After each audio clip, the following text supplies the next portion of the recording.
R. P. Blackmer, A Critic's Job of Work. Summary Analysis. Hello and welcome to the discourse.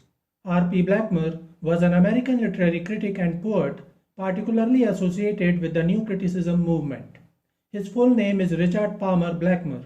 He taught creative writing and English literature at Princeton University, New Jersey, USA.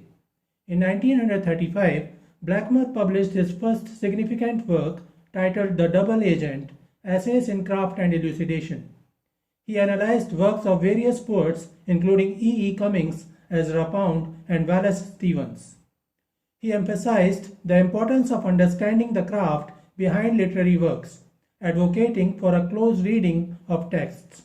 In 1952, Blackmer published the collection of all his previously published essays and some new ones in the book Language as Gesture. It is a pivotal work that delves into the intricate relationship between language and poetry.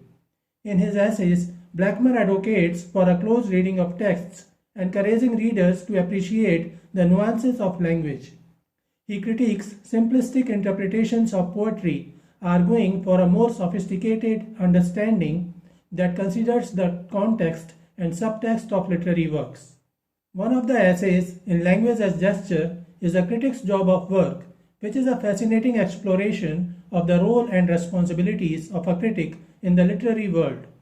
Blackmer, as a new critic, emphasizes that a text should be viewed as an autonomous whole, that is, the text is complete in itself. He argues against seeking meaning outside the text, advocating for a close reading that focuses on the words and structure within. He believes that criticism is a serious endeavor that requires thoroughness and dedication. A critic's job is not merely to summarize or interpret, but to engage deeply with the work, illuminating its complexities without doing the reader's work for them. Throughout his essays, Blackmer is particularly concerned with the nuances of language. He believes that understanding the precise use of words is crucial to grasping the essence of a literary piece. The effectiveness of criticism, according to Blackmer, often lies in the technique employed in analyzing examples. He stresses the importance of how examples are handled to convey deeper meanings. According to Blackmer, a critic's job is to judge a writer's work objectively, independent of any attention of the author or reader. A critic should not think about what feelings the text would evoke in the reader or what was the author's intention. A true critic objectively judges the text. He explores the internal properties of the text, such as symbols, irony, paradoxes, and ambiguity, and finds out the meaning.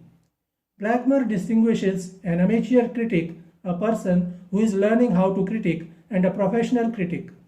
An amateur critic is not an expert. This kind of critic works not for money, but for their interest to pass criticism. They are not giving constructive criticism. Such critics are independent of any kind of influence. Contrary to this, professional critics are experts and they work for certain institutions and are confined by the propagation of their school of thought. Blackmer suggests that an amateur critic is better than a professional critic. The new critics are fresh with ideas and they do not stick with the established norms.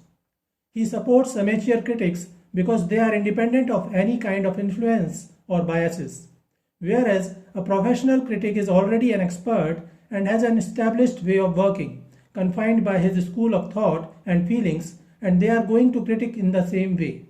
Professional critic attaches themselves to a particular doctrine and murders their insight. According to him, a critic must reduce his intense purpose. If the critical purpose is narrowed down during criticism, the result appears beautiful. When a critic tries to criticize a work on a purpose that he is determined to show certain aspects of his own school of thought in the given text, then he won't be able to unbiasedly analyze the text. However, if he decides to analyze the text with a free mind, giving up all his predetermined notions, he will be able to actually analyze the good and bad points of the text. If a critic analyzes a work with the intent to praise it, irrespective of its quality, he will deliberately ignore the weaker points, and that is not constructive criticism.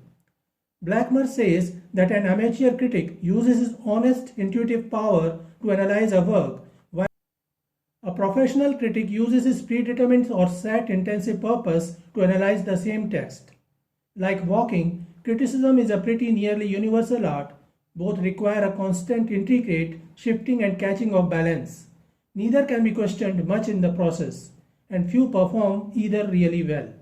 For either, a new terrain is fatiguing and awkward, and in our day, most men prefer paved walks and some form of rapid transport, some easy theory or overmastering dogma. R.P. Blackmer, A Critic's Job of Work. Blackmer compares walking with criticism because he considers both the arts of a similar kind that call for attention to detail and utmost care. He suggests that professional critics prefer tried and tested approaches for much the same reasons as walkers would look for paved walks and rapid transport. A professional critic would not try to do something unique while criticizing a work, just like people who walk, they try to look for a paved path to ease their movement. So this is it for today. We will continue to discuss literary theory and literary criticism. Please stay connected with the discourse. Thanks and regards.